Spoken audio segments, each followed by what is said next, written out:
So this is something that every YouTuber should do. Practice interviewing your wife. Well, I mean, practicing is extremely important. I've learned when doing presentations and things professionally for work, it really makes a difference if you practice first. Yeah, so this is going to go really well. We're really confident about this. Every husband should interview their I wife. hate you so much. Get ready. All right. I hear that you're a very private person. I tend to not be a very private person unless I think it's going to make the receiving person that I'm talking to feel uncomfortable. How so? I don't mind sharing things about myself. I'm actually quite open about that. I don't mind. I feel like I always want people to be able to learn from other people's experiences. And so if I can share something that is what most people would consider private or embarrassing, if I can share that and save somebody else that same struggle or embarrassment, if they were struggling with the same thing, then I am happy to be an open book about it. But I think a lot of people ask questions without expecting that deep of an answer. How do you feel about sharing things on social media? Oh, I hate sharing things on social media. Oh, do tell. Yeah. How come? Everything on social media is opened up for criticism. And that's not me saying that I am against criticism. That's how you learn, is by being critiqued and corrected and, shown different perspectives. But the internet becomes a cesspool of people bitching at each other. But you like social media. You're on social media. I am on social media. I literally never open up comment sections. I never look at any type of the back and forth. I like social media to discover new music that I wouldn't otherwise hear. I like it to see funny little jokes. Sometimes I get TV recommendations. There's a bunch of TV shows that I never would have watched if it hadn't come across like my For You page or something on Instagram. I think social media is great for those kinds of things. I think it's good for networking with new people.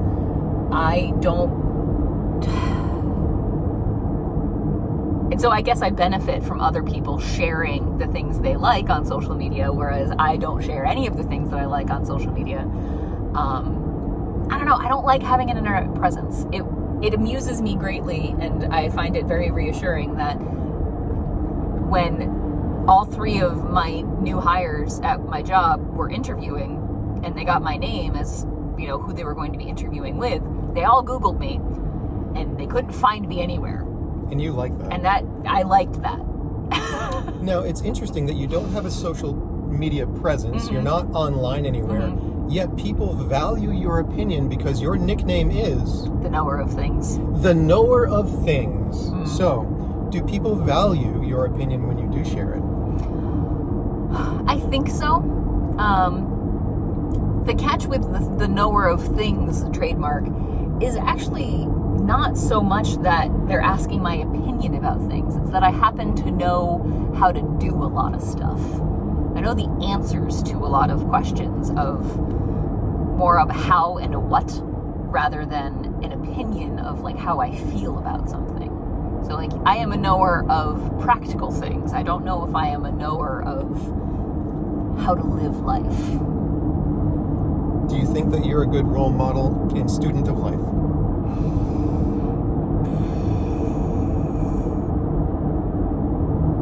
Yeah.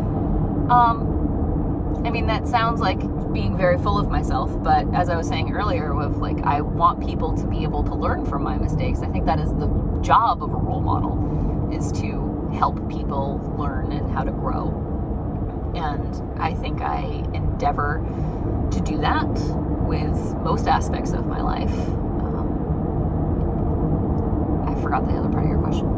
It's okay. If 1 million people were listening to you right now, what type of life advice would you give them? Don't be an asshole. Me? No, not you. Oh! That's the advice I would Oh. give. No, that's the advice I would give. So I don't know why I felt so targeted right there. Wow. Well, are you Like, feeling interview over. Are you feeling like you've been an asshole recently? Because like maybe that's a personal problem. That's just it. I'm usually really accurate about when I am being an asshole. Like, I didn't think I was right now. No, I mean, it's just general life advice. Like, Don't be a jerk. don't be a jerk. Like, remember that other people are people, and the person who cut you off in traffic is probably not trying to do it on purpose. They probably are lost or also running late. Sure, they might be being an asshole on purpose, but most of the time they're not. Show a little bit more compassion. Show a little bit more compassion. Yeah, just other people are people. They're going through their own stuff. The world is a very, very weird, scary place right now. Just be nice to each other. No, don't be nice to each other. That's different. Be kind. Be kind. Kind and nice are not always the same thing. Be What's kind the difference? to each other. Kind is doing things with someone else's best intentions. Like someone else's best outcomes really at the center of your action. But being nice is usually saying something complimentary, but maybe you're lying. Maybe you're like, oh, should I, go buy a new car? And you're wanting to be supportive of your person, so you say sure, but maybe the kind thing is are you really sure that's a good financial decision for you right now? Be kind, be supportive, but be kind. What's the best analogy? The difference between the East Coast and the West Coast. People from the Northeast, New England in general, are kind, but we're not nice. So if you are on the side of the road with a flat tire and you don't know how to change it, 6 cars are going to pull over and help you change your tire, but they're going to make fun of you for not knowing how to do it while they're helping you. Whereas on the West Coast, and I don't actually know anybody from the West Coast, so this could be totally wrong. This is just a joke I saw. People on the West Coast will drive past you while you're struggling to change your tire and say, oh, bless their heart, they're trying so hard, but they don't actually do jack shit to help you. So the West Coast is nice but not kind. The East Coast is kind but not nice. It is better to be kind. It is better to be both if you can be. Kind is more genuine? But kind is more genuine. Be kind, don't be nice. Okay. Or be both if you can. Okay. Ideally be both. But if you have to choose between the two, always be kind. Actually, the 12th Doctor from Doctor Who, played by Peter Capaldi, Of course. in one of his speeches, I believe it is right before he regenerates, is part of his speech is always endeavor to be nice, never fail to be kind. And I think that is a wonderful line. Now you bring up Doctor Who. Now I've got to ask, are you a bit of a nerd? I am such a nerd. Love Doctor Who. How do you nerd out? What are you a nerd of? I am a nerd of mostly sci-fi fantasy things. I read a ton. I am kind of nerd light in a lot of different fandoms. I don't dive deep into almost any of them. But I know enough about Star Wars to hold a conversation with most hardcore Star Wars fans. Okay. I know enough about Star Trek, again, to hold a conversation with most hardcore Star Trek fans. I don't necessarily know all of the minutia trivia, but I enjoy it. And if you're passionate about your fandom, talk to me about it, because I'm always interested in learning more. Are you a huge nerd about Star Wars and Star Trek? Not really. Oh, no. okay. I'm more into Doctor Who than I am into either of those. What else am I a nerd about? Well, you said books. What are the top 3 favorite books you've read this year? Oh, read this year? I haven't been reading as much this year as I would have liked to. First one that comes to mind that I genuinely enjoyed was author is Olivia Blake, I believe. Book called Masters of Death. That one was pretty good. All about the Grim Reaper's adopted son. It was very interesting. What else have I read this year? Read the most recent book in one of my favorite series by Shannon McGuire, the October Day series. But it's the 20th book in a series, so if I described the plot, it would not make any sense to anybody. Okay. Not getting into it? No, not getting into it. What else have I read this year? I know I've read other things this year, but what else have I read this year? I genuinely don't know. I can't think of anything else. Are you a nerd about movies too? What kind of movies do you like? I am a little bit of a nerd about movies. I, again, like a lot of science fiction. For movies, I'm more science fiction rather than fantasy. I will, watch the classics. I like the Lord of the Rings stuff. I like the Harry Potter series. But I tend to like more science fiction if it's going to be a movie. Don't ask me why. I think CGI dragons kind of throw me off. It bothers me. What's your favorite movie this year? My favorite movie this year. I feel like we just watched one a couple weeks ago that I really enjoyed. I can't remember titles of anything. Didn't we just watch something a couple weeks ago? Sorry, I'm breaking character. Breaking character? No, not at all. This is very free flow, but I've been trying to a lot of people like this movie, K-pop Demon Hunters. Are you a fan at all? K-pop Demon Hunters. Oof. You're into that one? Of course. How can you not be? But you don't have the soundtrack or anything. Oh no, I have the soundtrack in multiple formats. It's fine. Oh, okay. All right, but so you're a bit of a nerd, but it's not like you'd ever like cosplay. I would cosplay if I had the skills. So it's not like you cosplayed last night or anything. Oh, that's not cosplay. That's just Halloween. Did you dress up last night? I did, yeah, but that's not cosplay. Oh, it's not. What did you dress up as, though? I dressed up as Josie from Josie and the Pussycats with two of my friends who were my Pussycats. But that's not cosplay. No, cosplay is more intense. Okay. Like, there's got to be like an actual definition of what the difference between like dressing up in costume versus cosplay is. But this is an interview. I mean, what is cosplay versus costume to you? Cosplay is... It's just on another level. Like, the costumes are much better designed, better built. They're usually handmade. That's what I mean by, like, I don't have the skills. It's like, I can't sew an entire outfit. I don't know how to do that. I could probably figure it out, maybe. I don't know. I have that really bad ADHD trait of, if you ask me if I can do something, my answer is probably. Even if I've never done it before. But like cosplay is just, it's a level of difficulty, I feel, like, because there's usually like wigs and hair pieces that are involved. The costumes are far more like detail oriented and structured. There's usually like transformative levels of makeup and even like prosthetics if like your face shape is incorrect. There's a lot of gender bending. I see some women who cosplay male like anime characters and stuff, and they do an amazing job. Because a lot of anime characters tend to have like slighter body builds, so like they really personify the character because they tend to be more slightly built, and they can really pull off the anime lankiness. Now, the last thing I guess we should talk about. Let's get back to kindness for just a moment. You're married. I am. Okay. What has marriage taught you about kindness, and what do you think about kindness and what you'd like to teach other couples? Because I hear you've been married for a while. I have indeed been married for a while. Do you have a lot of fights with your husband? We never fight.